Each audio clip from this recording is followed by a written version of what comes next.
Bonjour et bienvenue sur la chaîne YouTube du groupe IGF. Aujourd'hui, premier épisode d'une série consacrée au logiciel PGI de la marque BP. En l'occurrence, il s'agit d'OpenLine. Le produit donc se dérive sous la forme de plusieurs modules et eh bien, nous allons nous concentrer sur le module de gestion commerciale que nous allons coupler avec le module de comptabilité de façon à pouvoir évidemment pouvoir gérer la comptabilité de ces opérations commerciales réalisées sur EBP OpenLine. Donc ici nous allons prendre, alors à l'heure où j'enregistre cette vidéo, nous en sommes à la version Elite 22.2. Mais évidemment, les versions évoluent chaque année. Donc le temps que ça s'ouvre, alors on va voir que BP n'est pas un logiciel extrêmement rapide. Donc évidemment, il y a souvent des moments où il faut attendre, patienter pour que l'application démarre.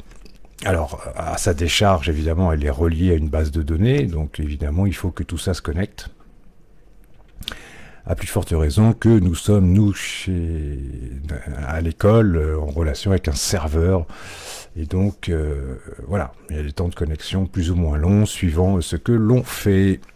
Alors, est-ce qu'il va s'ouvrir, est-ce qu'il ne va pas s'ouvrir? Ah bah là, cadabra. Ouais, il est en train de le faire. C'est toujours un petit peu long. Voilà. Donc,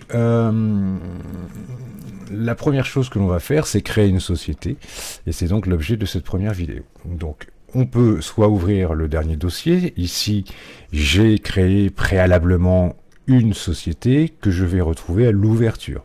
Donc, à l'ouverture de BP, se présente dans cette fenêtre-là, eh bien, le dernier dossier sur lequel vous avez travaillé, ce qui est assez normal puisque BP OpenLine est conçu pour les entreprises avant tout, et non pas pour les écoles. Donc évidemment, à chaque fois qu'on ouvre son EBP, on retrouve la société, évidemment, avec laquelle on travaille régulièrement.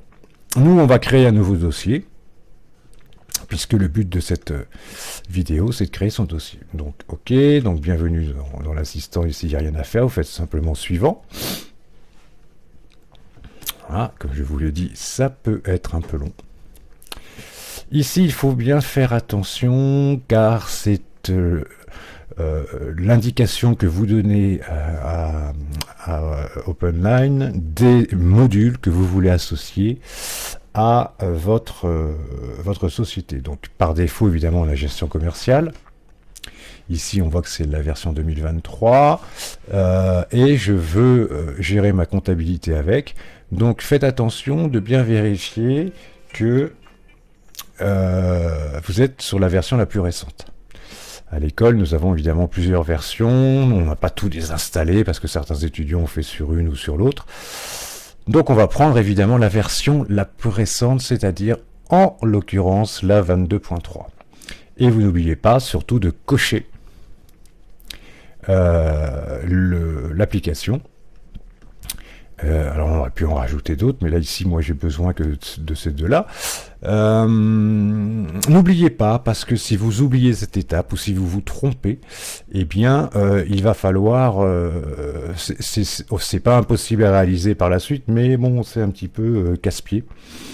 Et pour l'avoir essayé, ça peut générer des bugs. Donc on va autant éviter de le faire. Donc vérifiez bien que vous avez bien coché les bonnes applications avant de poursuivre.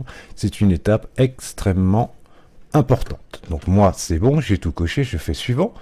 Vous prenez Microsoft SQL Server, qui est le moteur de base de données que nous allons utiliser. Vous gardez poste client plus serveur.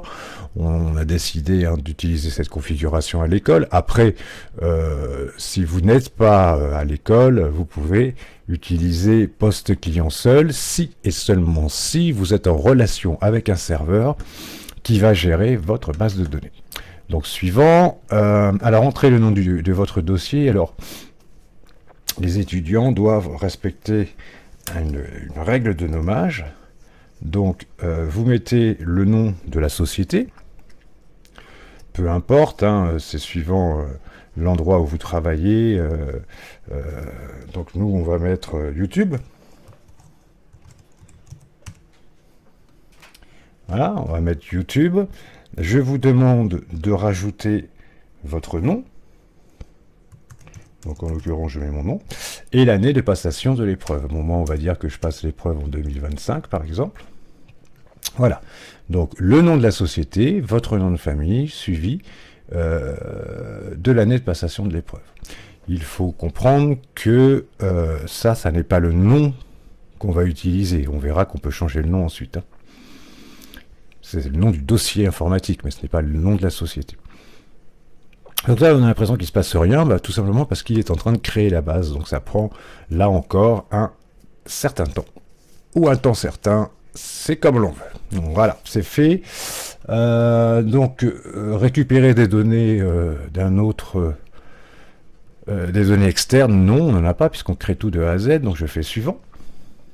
Et là, je veux pouvoir commencer à mettre les indications concernant ma société. Donc la forme juridique... SARL. Voilà, donc le nom du contact, on s'en fiche.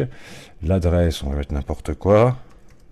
125, rue de la Vega. Ça se trouve dans le 12e arrondissement de Paris. 15012, hop. Paris. Alors parfois, sur certains modules, il suffit de mettre le code postal pour avoir le reste. Bon, pas sur gestion commerciale, il faut tout mettre. Pays, on va mettre France, FR. FR, hop, il est là. Et puis voilà, là ça suffit pour faire ce qu'on veut faire. Suivant. Téléphone. Oui, on va mettre un téléphone parce que... Alors pourquoi 0140. Pourquoi est-ce que je m'embête à mettre des choses? Puisque en fait ce logiciel génère également des factures.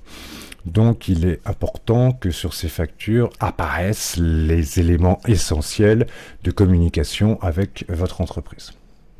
Alors je pourrais tout rajouter, mais par souci de gain de temps, on va passer ce genre de choses. Alors là aussi, le numéro de TVA intracommunautaire, il faudrait évidemment le mettre. Le SIRET, alors je vais mettre n'importe quoi, mais j'espère que ça va passer. On va dire qu'on fait de la culture du riz, voilà, hop. Donc le code NAF, anciennement APE, permet d'identifier l'activité de l'entreprise. Alors importer tous les codes postaux, là, vous voyez, ça vous décochez. Vous décochez parce que déjà, vous allez voir que c'est assez long la création. D'ailleurs, j'arrêterai l'enregistrement à ce moment-là parce qu'il met un temps important à créer votre société une fois que tout est renseigné.